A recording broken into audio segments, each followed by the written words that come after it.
अक्सर हम जाने अनजाने में कुछ ऐसी गलतियां कर देते हैं जिनका पछतावा हमें बाद में होता है, और जब हमें उन गलतियों का पता चलता है तब तक बहुत देर हो चुकी होती है।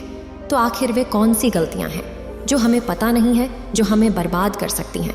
और आज की इस कहानी में मैं आपको वही बातें बताने जा रहा हूं कि इंसान की वो कौन कौन सी गलतियां हैं जो आगे चलकर उसकी बर्बादी का कारण बन सकती है। यदि आप महात्मा बुद्ध के विश्वासी हैं तो इन दिव्य उपदेशों को ध्यान से सुनें। इस वीडियो को पूरा अंत तक देखें, वरना बाद में बहुत पछताना पड़ेगा। कुछ नया सीखने को मिलेगा। बहुत समय पहले की बात है। एक नगर में एक सेठ हुआ करता था। उस सेठ के पास सभी प्रकार की सुख सुविधा थी, लेकिन अभी तक उसकी कोई संतान नहीं थी। और एक दिन उसे पता चला कि उसकी पत्नी गर्भवती है, और वह बहुत खुश हुआ और उसने अपनी पत्नी का खूब ख्याल रखा और उनके घर एक लड़के ने जन्म लिया। वो सेठ अपने पुत्र के जन्म की खुशी में बहुत खुश था और उसने पूरे नगर में मिठाइयां बटोरी। सेठ ने अपने बेटे के पालन पोषण में कोई कमी नहीं छोड़ी।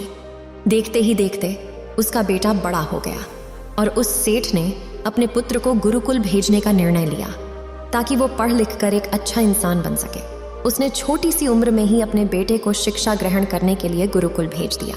गुरुकुल में वो लड़का अच्छे से शिक्षा ग्रहण करता है और अपने गुरु की सभी आज्ञा का पालन करता है, और वह बालक धीरे धीरे वहां का सबसे होनहार विद्यार्थी बन जाता है। गुरुकुल में उसने सारे वेद पुराण और शास्त्रों का अध्ययन किया और बहुत बड़ा विद्वान बन गया। गुरु भी उस बालक से बहुत प्रसन्न थे कि इतनी छोटी सी उम्र में उसने सारा ज्ञान अर्जित कर लिया। लेकिन वो कहते हैं ना कि समय कब बदल जाए किसी को पता नहीं होता। ऐसे ही एक दिन किसी प्राकृतिक आपदा की वजह से उसके माता पिता की मृत्यु हो गई, और जब उस बालक ने इस खबर को सुना कि उसके माता पिता अब इस दुनिया में नहीं रहे और उसका अब इस दुनिया में कोई नहीं है, तो उस बालक का सांसारिक मोह माया से मन उठ गया और उसने फैसला किया कि वह गुरुकुल से शिक्षा पूर्ण करने के बाद अपना संपूर्ण जीवन लोगों की भलाई करने में ही बिताएगा।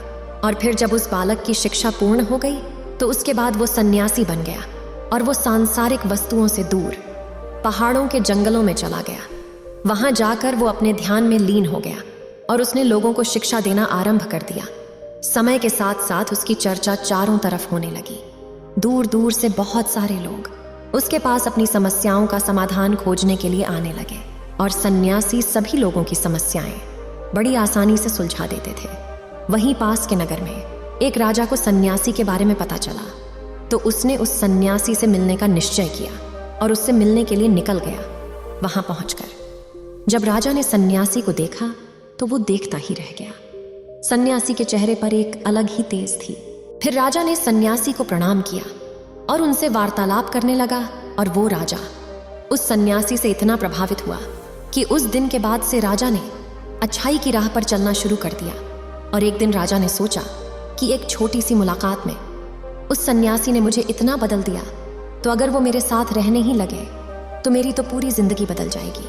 यही सोचकर राजा सन्यासी के पास पहुंचा और उन्हें अपने साथ महल चलने के लिए आग्रह किया। राजा का आग्रह सुनकर सन्यासी मना नहीं कर पाया और वो राजमहल चलने को तैयार हो गया। राजमहल पहुंचने पर राजा ने सन्यासी का सत्कार किया और उसके बाद राजा ने सन्यासी को एक शाही कमरे में भोजन कराया। भोजन के बाद सन्यासी ने राजा को धन्यवाद दिया और वापस जाने की आज्ञा मांगी। यह सुनकर राजा ने कहा, आप हमारे महल में जब तक चाहे तब तक रह सकते हैं। आपको यहाँ पर किसी भी प्रकार की कोई भी असुविधा नहीं होगी और आप यहाँ रहेंगे तो हमें भी अच्छा लगेगा। ये बात सुनकर सन्यासी ने राजा का प्रस्ताव स्वीकार कर लिया, और उसके बाद राजा ने सेवकों से कहा कि सन्यासी महाराज के लिए बगीचे में रहने, खाने और वस्तु का प्रबंध किया जाए। और राजा की आज्ञा के अनुसार सेवकों ने एक सुंदर सी कुटिया का निर्माण कर दिया। उसके बाद वह सन्यासी कुटिया में ही रहने लगा, और अब उस कुटिया में रहते रहते सन्यासी को कई साल बीत गए, और इस दौरान राजा ने उसकी खूब सेवा की। लेकिन कई सालों के बाद जब एक दिन राजा और रानी को जरूरी काम से दूसरे राज्य में जाना पड़ा, लेकिन राजा ने एक सेवादार को सन्यासी की सेवा के लिए नियुक्त कर दिया। लेकिन अगले ही दिन वह सेवादार बीमार पड़ गया और अपने घर चला गया। और कुछ दिनों बाद जब राजा वापस आया तो सन्यासी ने क्रोध में आकर राजा को खूब सुनाया और कहा, हे राजन, जो जिम्मेदारी तुम पूरी नहीं कर सकते तो उठाते ही क्यों हो? तब राजा ने सन्यासी से क्षमा मांगते हुए कहा, हे गुरुदेव, यदि मुझसे कोई भूल हो गई है तो मैं उसके लिए आपसे क्षमा मांगता हूँ। मुझे क्षमा कर दीजिए और आप अपना क्रोध शांत कीजिए और मुझे बताइए कि आखिर हुआ क्या है। उस सन्यासी ने कहा कि तुम्हारे जाने के बाद मुझे यहाँ पर किसी ने भोजन नहीं दिया। मैं बहुत दिनों से भूखा रहा हूँ और यहाँ पर आकर किसी ने पूछा तक नहीं कि मैं किस हाल में हूँ। यह सुनकर राजा ने सन्यासी से क्षमा मांगी और कहा, हे महात्मा, आज के बाद ऐसी कोई गलती नहीं होगी। और फिर कुछ देर बाद मामला शांत हो गया। जब राजा और सन्यासी के बीच वार्तालाप हो रही थी तो रानी ये सब वार्तालाप सुन रही थी और सब कुछ देख रही थी। उसके बाद राजा ने उनको कोई शिकायत का मौका नहीं दिया और सन्यासी की खूब सेवा की। लेकिन कुछ दिनों बाद राजा को फिर किसी जरूरी काम के लिए अपने राज्य से बाहर जाना पड़ा। लेकिन इस बार राजा ने अपनी रानी को कहा कि जब तक मैं वापस ना आऊं तब तक तुम सन्यासी की देखभाल करना। यह सुनकर रानी ने कहा, महाराज आप निश्चिंत होकर जाइए, मैं सन्यासी महाराज की अच्छे से देखभाल करूंगी। और उसके बाद रानी हर रोज समय पर खुद भोजन लेकर सन्यासी को भोजन दिया करती थी। लेकिन एक दिन रानी नहाने के लिए चली गई और सन्यासी को समय पर भोजन देना भूल गई और सन्यासी ने काफी देर तक भोजन का इंतजार किया।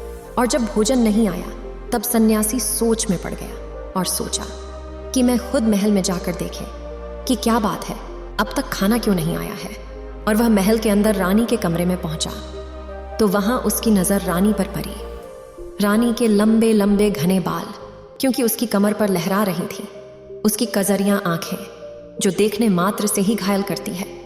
इतना सुंदर रूप को देखकर सन्यासी चकित हो गया और रानी की सुंदरता उस सन्यासी के मन में घर कर गई और वो वहां से बिना कुछ कहे ही अपनी कुटिया में लौट आया। सन्यासी रानी के रूप और सुंदरता को भूल न पाया और वो खाना पीना सब त्याग दिया और भूख प्यास सब भुलाकर अपनी कुटिया में ही पड़ा रहा। उसने कई दिनों तक कुछ भी नहीं खाया और इस वजह से वह बहुत कमजोर हो गया। और फिर कुछ दिनों बाद जब राजा वापस लौटा और उसे सन्यासी की हालत का पता चला तो सीधे सन्यासी के पास पहुंचा और बोला, हे महात्मा, क्या बात है, आपको क्या हो गया है? आप इतने कमजोर कैसे हो गए हैं? आखिर आपको किस बात की चिंता है? आप किस गहरी सोच में डूबे हो? क्या मुझसे फिर कोई भूल हो गई है? तब सन्यासी ने कहा कि नहीं राजन, आपसे कोई भूल नहीं हुई। यह सुनकर राजा ने कहा, तो फिर क्या बात है, आप मुझे बताइए, मैं आपकी परेशानी दूर कर दूंगा। और यह सुनकर सन्यासी ने कहा, राजन, मैं आपकी रानी की अद्भुत सुंदरता को देखकर उसकी सुंदरता के फेर में पड़ गया हूं और अब मैं रानी के बिना जिंदा नहीं रह सकता। यह सुनकर राजा हैरान हो गया और कुछ देर सोचने के बाद राजा ने उस सन्यासी से कहा, हे महात्मा, मैं आपको अपनी रानी दे दूं। और ये बात सुनकर सन्यासी बहुत खुश हुआ।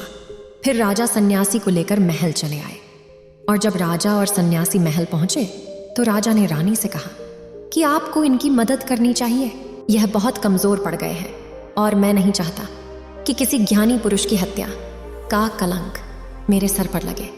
राजा की यह बात सुनकर रानी ने राजा से पूछा कि आखिर इनके दुख का कारण क्या है। तो राजा ने रानी से कहा कि सन्यासी आपकी अद्भुत सुंदरता के दीवाने हो गए हैं। और ये बात सुनकर रानी ने कहा कि राजन, आप चिंता मत करिए, आप सब कुछ मेरे ऊपर छोड़ दीजिए। मुझे पता है कि अब मुझे क्या करना है और उससे आपके ऊपर ना तो सन्यासी की हत्या का पाप लगेगा और ना ही उससे मेरी पवित्रता का नाश होगा। रानी की ये बात सुनकर राजा ने रानी को सन्यासी को सौंप दिया और उसके बाद सन्यासी रानी को लेकर कुटिया पर पहुंचे। तो रानी ने सन्यासी से कहा, हमें झोपड़ी में नहीं रह सकते। और ये सुनकर सन्यासी राजा के पास गया और उनसे कहा, राजन, हमें रहने के लिए घर चाहिए। और उसके बाद राजा ने उसके लिए एक घर का प्रबंध कर दिया। उसके बाद सन्यासी और रानी घर के अंदर आ गए और रानी नहा धोकर बिस्तर पर आ गई। वहीं सन्यासी भी बिस्तर पर आ गया। फिर उसके बाद रानी ने सन्यासी से कहा, क्या आपको पता है कि आप कौन हैं और आप अब क्या बन गए हैं? आप एक महान सन्यासी थे जिसके लिए राजा खुद सारी जरूरत की वस्तुएं उपलब्ध कराते थे, जिसके पास लोग दूर दूर से ज्ञान ग्रहण करने के लिए आते थे, जो लोगों को सत्य की राह दिखाया करते थे जो लोगों की समस्याओं का समाधान करते थे, जिनको सभी लोग एक गुरु मानते थे, जिनकी सब भगवान के रूप में पूजा किया करते थे, वो राजा वासना के कारण मेरे गुलाम बन गए। रानी की इस बात को सुनकर उस सन्यासी को एक झटका लगा और उसे महसूस हुआ कि वो तो एक सन्यासी है और वो ये सब क्या कर रहा है। वो तो ये सारी सुख सुविधाओं को छोड़कर शांति की तलाश में जंगलों में चला गया था। और जब सन्यासी को सद्बुद्धि आई तो वो जोर जोर से रोने लगा और रानी से कहने लगा कि मुझे क्षमा कीजिए महारानी, मैं पापी ये क्या करना चाह रहा था, मुझे आप कृपा कर क्षमा करें और मैं अभी आपको राजा को वापस सौंप कर आता हूं।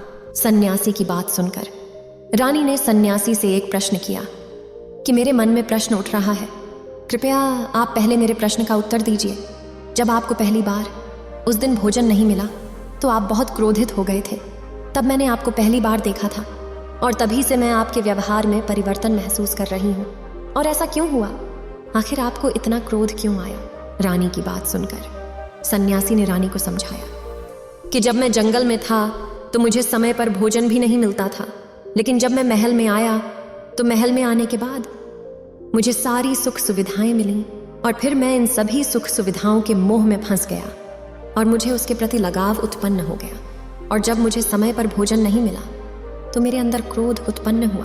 फिर सन्यासी ने कहा कि सच तो ये है कि अगर इच्छा पूरी ना हो तो क्रोध उत्पन्न होता है और अगर इच्छा पूरी हो जाए तो लालच बढ़ जाता है। इस इच्छा की पूर्ति मुझे वासना के द्वार तक लेकर आई और मैं आपके प्रति आकर्षित हो गया। इसके बाद सन्यासी रानी को सीधा लेकर राजा के पास गया और बोला, हे राजन, मुझे क्षमा कर दीजिए, मुझे अपनी गलती का एहसास हो गया है, मुझे ये सब नहीं चाहिए।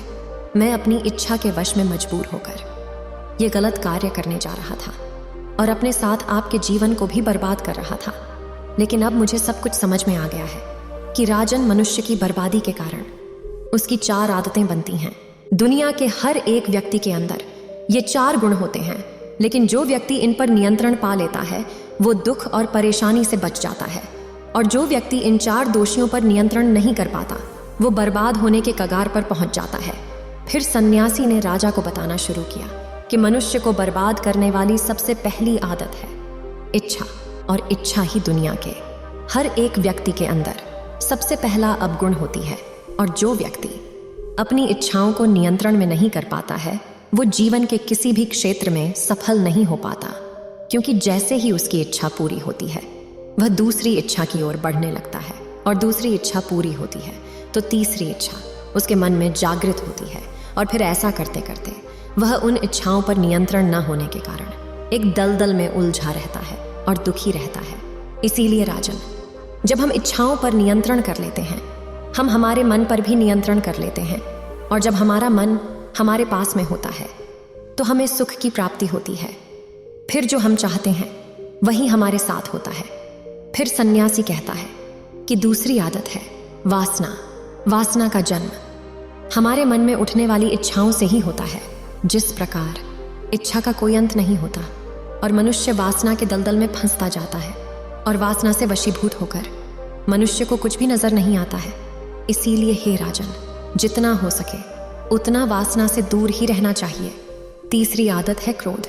जब मनुष्य के मन की बात पूरी नहीं होती तो उसके अंदर क्रोध उत्पन्न हो जाता है, और जब मन में क्रोध आता है इंसान पर उसका नियंत्रण नहीं होता है, और फिर वो क्रोध में आकर कोई गलत निर्णय ले लेता है, और जब उसका क्रोध शांत होता है तो उसको अपनी गलती का एहसास होता है, लेकिन तब तक सब कुछ बर्बाद हो चुका होता है। और इस क्रोध के कारण मनुष्य के कई बने बनाए काम बिगड़ जाते हैं। क्रोध हमारे भीतर तनाव उत्पन्न करता है, और अगर हम एक बार तनाव में चले गए तो हमारा पूरा जीवन बर्बाद हो सकता है। फिर सन्यासी कहता है कि चौथी आदत है लालच। हे राजन, लालच का फल सदैव बुरा होता है। लालच में पड़कर हम बहुत से लोगों का बुरा कर देते हैं। हर मनुष्य के जीवन में कभी ना कभी ऐसा अवसर अवश्य आता है जब वो लालच कर बैठता है, और अधिक पाने की लालसा में वो कुछ ऐसा कर बैठता है जिससे जो उसके पास था वह उसे भी गंवा देता है। क्योंकि जैसे ही व्यक्ति की एक इच्छा पूरी होती है तो उसकी लालच और बढ़ जाती है और उसके मन में आकांक्षाएं जन्म लेने लगती हैं। लेकिन अगर हम समय रहते ही इस लालच को त्याग दें और उसके चक्कर में न पड़े तो हम एक सफल व्यक्ति अवश्य बन सकते हैं। फिर सन्यासी ने राजा से कहा, हे राजन, अगर मनुष्य इन चारों आदतों को छोड़ देता है तो उसके जीवन में कभी दुख नहीं आते और उसका पूरा जीवन सफल हो जाता है। लेकिन जो मनुष्य इन आदतों को नहीं छोड़ पाता है उसका पूरा जीवन बर्बाद हो जाता है। इसके बाद वह सन्यासी राजा से विनम्रता से वापस जाने की आज्ञा लेता है और अपनी यात्रा पर निकल पड़ता है। उम्मीद है आप सभी को यह वीडियो अच्छी लगी होगी। अगर आप बुद्ध के सच्चे विश्वासी हैं तो चैनल को सब्सक्राइब और वीडियो को लाइक करके कमेंट में नमो बुद्धा लिख दीजिए।